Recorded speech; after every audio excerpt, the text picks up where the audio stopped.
28 তারিখের পদযাত্রায় অংশগ্রহণ করবেন জাতীয় নাগরিক পার্টি সংগ্রামী আহ্বায়ক নাহিদ ইসলাম, সদস্য সচিব আক্তার হোসেন, সিনিয়র যুগ্ম আহ্বায়ক সামান্থা শারমিন।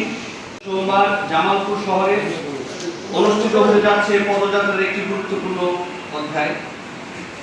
উক্ত কর্মসূচিতে জাতীয় নাগরিক পার্টি এনসিপির কেন্দ্রীয় নেতৃবৃন্দ সহ জুলাই গণঅভ্যুত্থানের অগ্রনায়করা উপস্থিত থাকবেন। নেতৃবৃন্দ 27 জুলাই শেরপুর জেলার কর্মসূচি শেষ করে সন্ধ্যায় জামালপুর শহরে আগমন করবেন।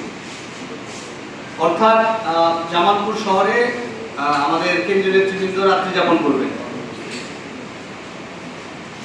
রাত 8টায় শহরে বেশ কিছু প্রতিষ্ঠান যেগুলোতে আমরা প্রাথমিক পরিকল্পনা নিয়েছি, এটা হচ্ছে চামড়াগুদা মাদ্রাসা, হযরত শাহজালাল রহমাতুল্লাহ আলাইহি মাজার জিয়ারত, দয়াময় মন্দির পরিদর্শন। এরপরে হরিজন পল্লীতে মতবিনিময় শেষ করে জামালপুর শহরে রাত্রি যাপন। 28 জুলাইয়ের কর্মসূচি 28 জুলাই সকাল 9টায় সার্কিট হাউসে শহীদ পরিবারের সাথে সাক্ষাৎ করবেন কেন্দ্রীয় নেতৃবৃন্দ। এখানে সার্কিট হাউস এবং ডাকবাংলোর যে মিলনায়তন আছে দুইটাই আমরা দেখেছি, যে কোনো একটাতে এটা হবে সেটা আমরা জানিয়ে দেব। এরপর আমাদের মূল পদযাত্রাটি শুরু হবে সকাল 11টায়। পদযাত্রার যে রোডম্যাপ আমরা করছি সেটি হচ্ছে প্রাথমিকভাবে আমরা গেটপাড় থেকে পদযাত্রাটি শুরু হবে এবং এটা হেঁটে ফৌজদারি মোড় পর্যন্ত আসবে এবং ফৌজদারি মোড়ে পদযাত্রাটি শেষ হওয়ার সাথে সাথে আমাদের পথসভা সেটি অনুষ্ঠিত হবে। আমাদের 28 তারিখের পদযাত্রায় অংশগ্রহণ করবেন জাতীয় নাগরিক পার্টি সংগ্রামী আহ্বায়ক নাহিদ ইসলাম, সদস্য সচিব আক্তার হোসেন, সিনিয়র যুগ্ম আহ্বায়ক সামান্থা শারমিন, আরিফুল ইসলাম আদি, সিনিয়র যুগ্ম সদস্য সচিব ডক্টর তাসলিম জারা, নাহিদা সারওয়ার নিভা, মুখ্য সংগঠক দক্ষিণাঞ্চল হাসনাত আব্দুল্লাহ। আর উপস্থিত থাকবেন মুখ্য সংগঠক উত্তরাঞ্চল সার্জিস আলম। উপস্থিত থাকবেন মুখ্য সমন্বয়কারী নাসিরউদ্দিন পাটোয়ারি, সিনিয়র মুখ্য সমন্বয়কারী আব্দুল হান্নান মাসুদ, যুগ্ম সদস্য সচিব লুৎফুর রহমান, কেন্দ্রীয় সদস্য মশিউর আমিন শুভ, জাতীয় যুব শক্তির আহ্বায়ক তরিকুল ইসলাম, যুগ্ম আহ্বায়ক হিফজুর রহমান বকুল এবং জাতীয় যুব শক্তির সংগঠক মুসাদ্দিকুর রহমান সহ আরো কেন্দ্রীয় নেতৃবৃন্দ আমাদের এই 28 তারিখের পদযাত্রায় উপস্থিত থাকবেন। সমস্যার সম্মুখীন তারা হচ্ছেন।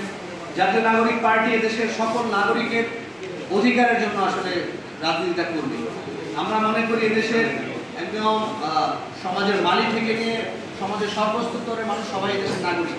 প্রত্যেকটা নাগরিকের যথাযোগ্য যে মর্যাদা, সেই মর্যাদার ভিত্তিতে আমাদের রাজনীতি পরিচালিত হবে। তো জামালপুরের নাগরিকদের যে সুবিধা অসুবিধা, যে দাবি দেওয়া, সেটি নিয়ে আমরা কথা বলব এবং সেটির ভিত্তিতে আমাদের জামালপুরের কার্যক্রম পরিচালিত হবে।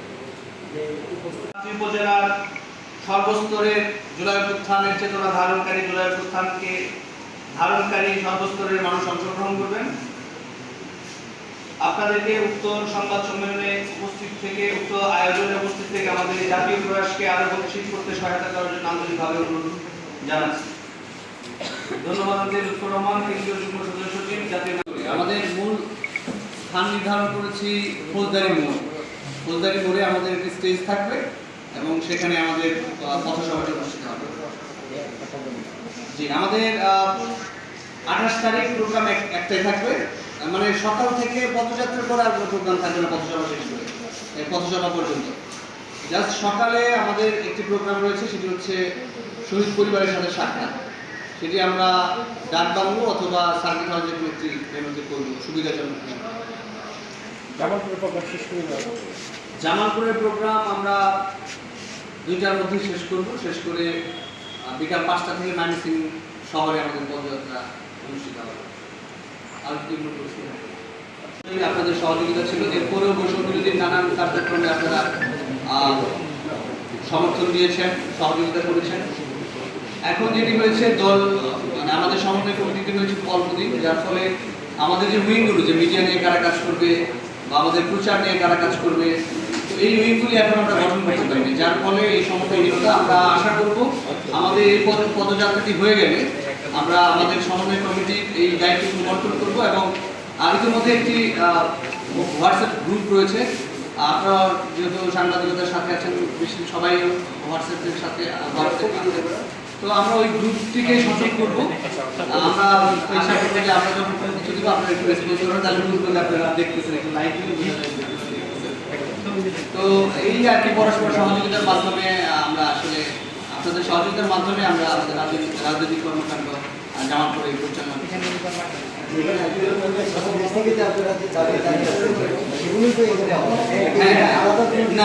আমাদের যে নিরাপত্তার যে ব্যাপারটা আপনি বললেন, আসলে নিরাপত্তা দেওয়ার দায়িত্ব সবসময় রাষ্ট্রের। আমরা গোপালগঞ্জে গিয়েছিলাম রাষ্ট্রের নিরাপত্তার প্রতি ভরসা রেখে। সেই জায়গায় আইন শৃঙ্খলা রক্ষাকারী বাহিনী অবশ্যই শুরুর দিকে ব্যর্থতার পরিচয় দিয়েছে। ব্যর্থতার পরিচয় না দিলে আমরা নির্বিঘ্নেই সেখানে পথসভা করে চলে আসতাম, কারণ সারা দেশে আমরা নির্বিঘ্নে স্বতঃস্ফূর্তভাবে পথসভা করেছি। সারা দেশের মানুষ যে যে জেলায় গিয়েছে তারা সাদরে গ্রহণ করেছে, তারা গণঅভ্যুত্থানের নেতৃত্বের প্রতি তারা স্নেহ সম্মান দেখিয়েছে এবং তারা স্বতঃস্ফূর্তভাবে পথযাত্রায় অংশগ্রহণ করেছে।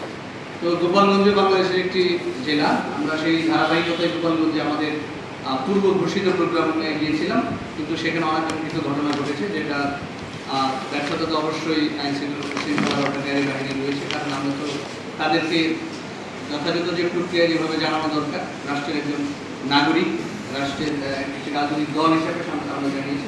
জামালপুরের সেভাবেই আমরা এখানে যারা আইন শৃঙ্খলা রক্ষাকারী বাহিনীর দায়িত্বে রয়েছেন তাদেরকে ইতিমধ্যে জানানো হয়েছে। তাদের সাথে একাধিকবার আমরা মিটিং করেছি প্রোগ্রামের বিভিন্ন বিষয়াশয় নিয়ে। তো আমরা আশাবাদী জামালপুর একটি শান্তিপূর্ণ জেলা, এখানে রাজনৈতিক সহাবস্থানের দীর্ঘ একটি ইতিহাস রয়েছে। সেই ধারাবাহিকতায় জামালপুরে গণঅভ্যুত্থান থেকে গড়ে ওঠা দল জাতীয় নাগরিক পার্টি আমি মনে করি নির্বিঘ্ন এবং খুবই স্বতঃস্ফূর্ত একটি প্রোগ্রাম আমরা আশা করছি। এবং আমরা আমাদের রাজনৈতিক যারা অন্যান্য দল যারা রয়েছেন তাদের প্রতিও আমাদের আহ্বান, আপনারা আমরা এই জেলায় জামালপুর জেলা একটি শান্তিপূর্ণ জেলা হিসেবে আমরা সহাবস্থানের ভিতর দিয়ে আমাদের রাজনৈতিক কার্যক্রম পরিচালনা করব এবং আমরা এই একে অপরের প্রতি সহমর্মী হবো, এটাই আর সাংবাদিক ভাইদের যে ব্যাপারটি